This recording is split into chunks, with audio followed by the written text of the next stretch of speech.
হাটহাজারী সমিতি ওমানের প্রতিষ্ঠাতা সভাপতি আব্দুল হান্নান তালুকদারের জন্মদিন উপলক্ষে ওমানে এক জমকালো ও হৃদ্যতাপূর্ণ অনুষ্ঠানের আয়োজন করা হয়। এই উপলক্ষে কেক কাটা ও নৈশভোজের আয়োজন করা হয়।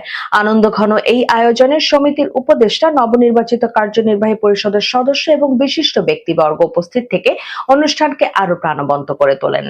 উপস্থিত ছিলেন সমিতির উপদেষ্টা নূর হোসেন তালুকদার, মোহাম্মদ আজম, রফিকুল আলম মিয়া, সেলিম নূর, মোহাম্মদ হানিফ, আব্দুল মান্নান তালুকদার, মুসা আলম মুসা, নবনির্বাচিত সাধারণ সম্পাদক নুরুল আফসার বাবলু, সাংগঠনিক সম্পাদক সালামতুল্লাহ সায়েম, অর্থ সম্পাদক নজরুল তালুকদার, প্রচার সম্পাদক কাজী রাশেদ, মোহাম্মদ মাসুল হক সহ সমিতির অন্যান্য নেতৃবৃন্দ। অনুষ্ঠানের শেষ পর্বের প্রতিষ্ঠাতা সভাপতি আব্দুল হান্নান তালুকদার উপস্থিত সকলের প্রতি আন্তরিক ধন্যবাদ ও কৃতজ্ঞতা প্রকাশ করেন এবং ভবিষ্যতেও সবাইকে ঐক্যবদ্ধভাবে সমিতির কার্যক্রম এগিয়ে নেওয়ার আহ্বান জানান।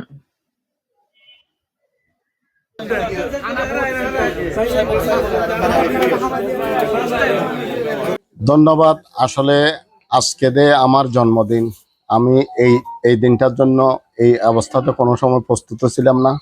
আসলে আমার সমিতি পরিবারের সবাইকে অসংখ্য ধন্যবাদ।